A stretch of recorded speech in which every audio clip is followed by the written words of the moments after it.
खुमा कुमारी पाण्डेजीको कविताबाट कार्यक्रम सुरु गरौँ। म एक वृद्ध महिला हुँ। म पढेको साहित्यकारनी होइन, कलाकारनी होइन, म विद्वान पनि होइन। लेखेको छ 2073 मा।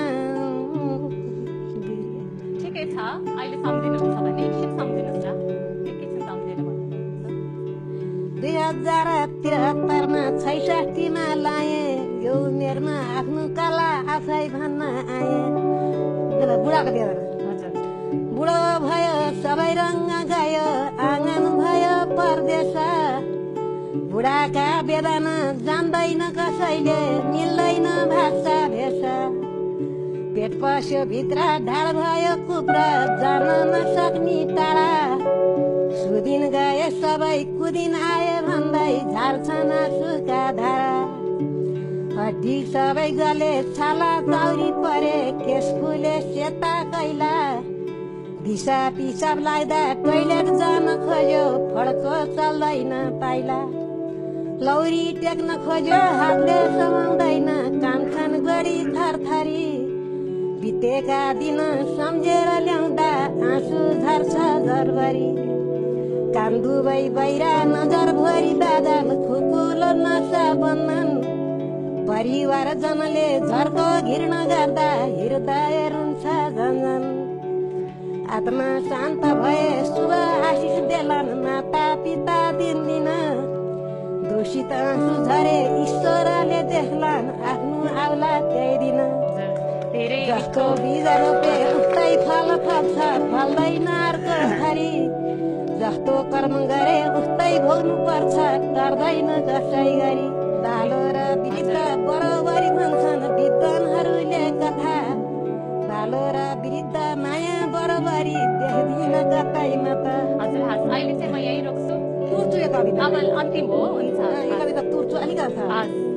बालोको माया बढ्छ उँभो उँभो वृद्धको माया हुँदो।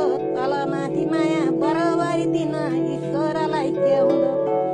खुसीमै बित्यो त्यो बाल्य अवस्था युवामा मनोरञ्जन। घुमी फिरी आयो बुढ्यौली अवस्था कष्ट र चिन्ता झन्झन। कोहीका माता पिता वृद्ध आश्रममा पशुपति देउघाट नेर हात जोडेर रुँदै ईश्वरसँग भन्छन् कस्ता सन्तान हुन् मेरा। माया कति कति दुःख सुर्ता कति सन्तान हुर्काउँदा। कसले दिनी सुधार कसले दिनी आधार वृद्ध आश्रममा रहँदा। कोहीलाई भनी होला सुख र शान्ति कोहीलाई त विपद छ रे। तेरा खाएको हातले मागी खानु पर्दा थरथरी रुन्छन् अरे।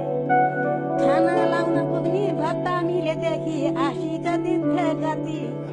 कलीको आयु 60 वर्षपछि बाँकी रहला कति मारा।